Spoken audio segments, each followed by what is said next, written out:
al debatir en el INE la elección de diputados plurinominales y su asignación a los partidos políticos para el periodo 2024-2027, en el debate entre el cacique de Movimiento Simulado Dante Delgado y el diputado de Morena Hamlet García Almaguer, ambos discutieron sobre la composición del Congreso y la aplicación de normas electorales. Delgado criticó demagogo al gobierno federal y al INE por la supuesta manipulación y distorsión de los resultados electorales, argumentando que las decisiones del INE permitirían una sobrerepresentación de ciertos partidos políticos en el Congreso, a través de la transferencia indebida de votos y escaños. Delgado afirmó que esta práctica perjudica a Movimiento Simulado, que dice que obtuvo una representación electoral significativa, y acusó al INE de ser cómplice de un supuesto fraude constitucional. Concluyó su cantaleta falaz. Tras oír las barrabasadas del cacique del PAN naranja y lacayo del señor X, el diputado Hamlet García Almaguer defendió contundente las decisiones del INE y la legalidad de las reglas establecidas para la asignación de escaños. Argumentó que las reglas fueron emitidas objetivamente y ratificadas por el Tribunal Electoral y que no existe la disque transferencia de votos entre partidos coaligados. Almaguer también criticó a los partidos PAN, PRI y sus paleros de MC, señalando que su percepción como partidos grandes o en crecimiento no coincide con su rendimiento electoral actual. Además, destacó tajante que Morena también fue afectada por ajustes en la asignación de diputados, aunque reconoció que algunas decisiones no fueron completamente satisfactorias para su partido. Concluyó contundente para cerrarle el hocico al pedante Delgado. Veamos enseguida cómo Hamlet García Almaguer de Morena hace pedazos al cacique pedante Delgado por atacar la aplanadora legislativa de la 4T, como le mandó su patrón, el narcoampón Claudio X González. Sí, gracias. Señoras y señores consejeras y consejeros electorales, México vive un momento clave en su historia democrática. Lo que están por decidir determinará el presente y futuro de nuestro país, así como el de nuestro sistema político y electoral. El día de hoy tienen una enorme responsabilidad porque van a definir la conformación de la Cámara de Senadores y de la Cámara de Diputados y al mismo tiempo estarán definiendo la forma en que pasarán a la historia. Lo que decidan hoy será algo que el país no olvidará.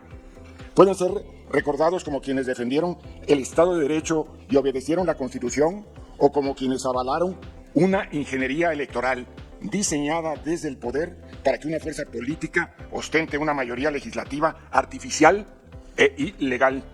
Pueden pasar a la historia como árbitros activos para que el fortalecimiento de la vida democrática, del régimen de partidos y de la autenticidad y efectividad del voto de millones de mexicanos, o como quienes le abrieron la puerta a la conformación de un régimen de partido hegemónico como el que vivió nuestro país durante más de 70 años con el PRI.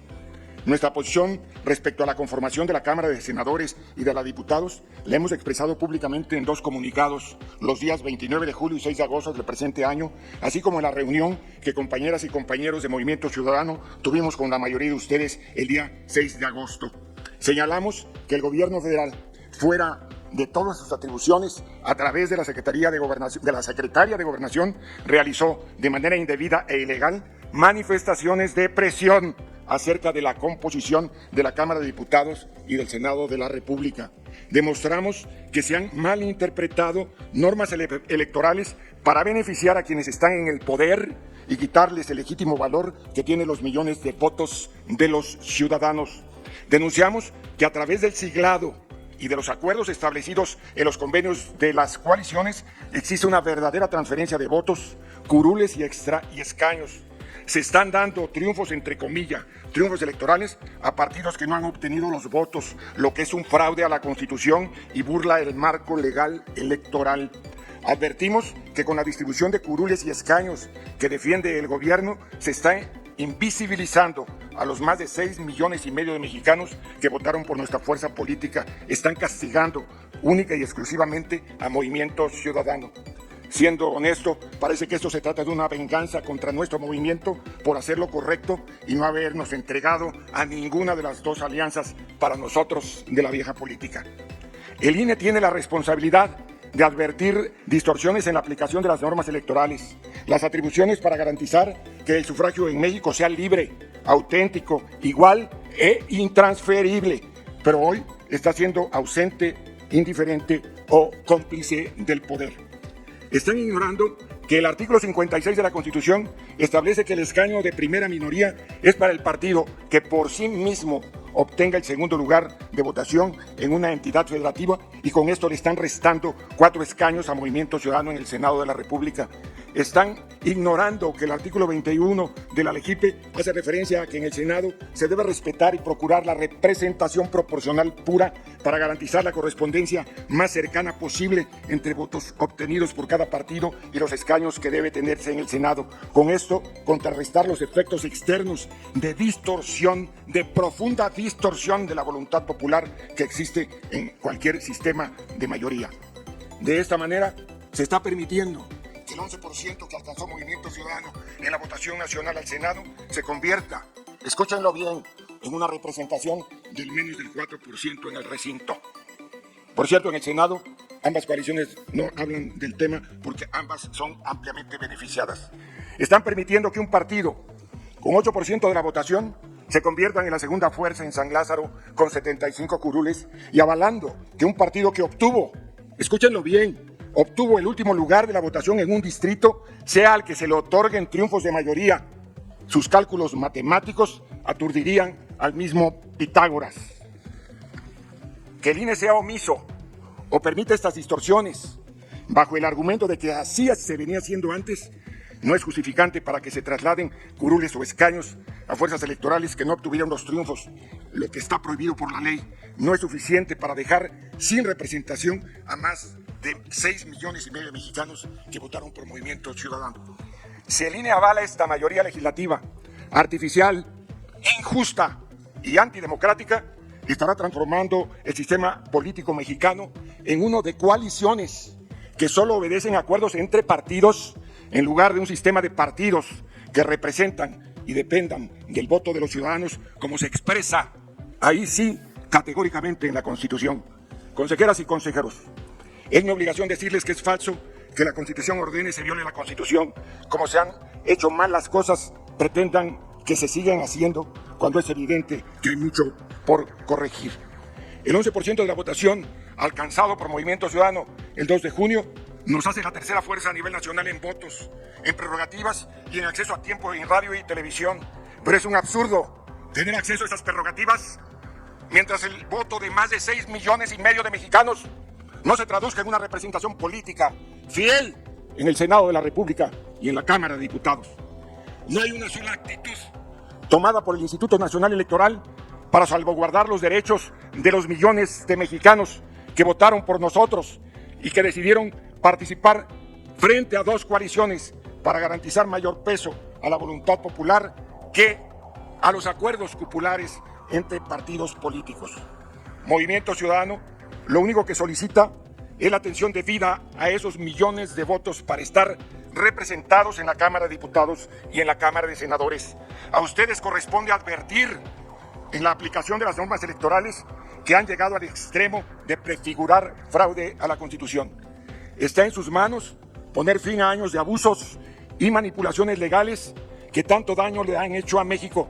Cumplir con el Estado de Derecho o dejar de hacerlo tiene consecuencias oportunas o tendrá consecuencias terribles para la sociedad nacional. Muchas gracias. Gracias, Presidenta. Muy buenas tardes. Saludo a las personas consejeras, representantes y, por supuesto, al pueblo de México, a la ciudadanía que está interesada y a los medios de comunicación. Bien, iniciaremos por desmentir algunas afirmaciones de la derecha. Primero, en relación a la supuesta transferencia de triunfos. El acuerdo que se emitió en este Consejo General el 7 de diciembre del 2023 estableció las reglas que hoy se aplican. Y las normas tienen que ser generales, abstractas, obligatorias, impersonales, y además tienen que emitirse con anterioridad al acto que pretenden regular. El acuerdo de diciembre, acertadamente, fue emitido a ciegas, objetivamente, cuando no había candidaturas a la presidencia de la República, no había postulaciones al Congreso y no se sabía si iba a haber o no coaliciones entre los partidos políticos. De tal forma que esas reglas son las que se deben de aplicar el día de hoy y además fueron contrastadas a nivel constitucional frente a la Sala Superior del Tribunal Electoral. En la página 17 de la sentencia del SUPRAP 385, la Sala Superior abordó este discurso que parece novedoso pero que en realidad es muy viejo en relación a la supuesta transferencia de sufragios. Y están los parágrafos 56 y 57. Dice la Sala: C. Análisis del caso, parágrafo 56. La pretensión del PAN se basa en evitar que mediante los convenios los partidos coaligados puedan construir de manera ficticia su sobrerepresentación o subrepresentación, a partir de lo cual podrían transferirse triunfos uninominales entre ellos, aunque no corresponda a su votación. De modo que el número total de diputaciones y el porcentaje de representación de cada fuerza coaligada se distorsiona. Eso ya fue sometido a la Sala Superior. ¿Qué dijo la Sala? Contrario a lo que argumenta el partido apelante, o sea el PAN, el Instituto sí previó un mecanismo para verificar la afiliación efectiva de los triunfos de mayoría relativa logrados por los partidos coaligados con el fin de tener certeza sobre a qué fuerza se le debe computar y, en consecuencia, sobre la representación de cada partido para efectos de distribución de las curules de representación proporcional. O sea que la derecha impugnó este elemento, arguyó que no había reglas suficientes para prevenir esa supuesta transferencia de votos y la Sala le dice no, la transferencia no existe y además aquí hay un elemento que es la afiliación efectiva y el acuerdo del instituto es válido. Tenemos que considerar también que nuestro país es una federación en términos del artículo 40 constitucional y que la condición de los partidos políticos no es pétrea y que los partidos políticos que en algún momento fueron grandes o medianos pueden volverse muy pequeños. Y aquí vale la pena revisar algunos resultados electorales del 2 de junio. Oaxaca. Estoy hablando de resultados para diputados federales, diputaciones federales. Partido del Trabajo, 220,000 votos en Oaxaca. PAN, 82,000. PRI, 154,000. Solito el PT, más votos que el PAN, el doble, o más votos que el PRI, por 50%. Quintana Roo, Partido Verde, 140,000. PAN, 95,000, PRI, 40,000. Solito el Verde en Quintana Roo, más votos que PAN y PRI juntos. Chiapas, Partido Verde, 495,000. PAN, 113,000, casi 5 veces más el Verde que el PAN. PRI, 224,000, el doble, solito. Partido del Trabajo ahí mismo en Chiapas, 271,000. Reitero, PAN, 113,000, PRI, 224,000. El PAN y el PRI viven de la marca, de la ilusión de que son partidos grandes. No es cierto que son partidos grandes. 3-1, 4-1, casi 5-1, les ganaron nuestros aliados solos y no hay transferencia de votos. Ahora, en este componente federalista, claro que los votos de las personas oaxaqueñas, de Quintana Roo, de Chiapas, se deben de ver reflejadas en las listas de representación proporcional, porque a plena conciencia decidieron, sí, acompañar al candidato a diputado de mayoría, a la candidata a diputada de mayoría, pero no votaron exclusivamente por Morena. 500,000 de chiapanecos decidieron también votar en la casilla del Partido Verde, más de 200,000 en la casilla del Partido del Trabajo. Y esa diferencia, que ya se estableció aquí, entre el momento en el que se consuma el voto para la mayoría en la persona de la candidata o candidato y el momento secundario en el que se consuma para efectos de la lista de representación proporcional, y retomo el argumento de Silvano.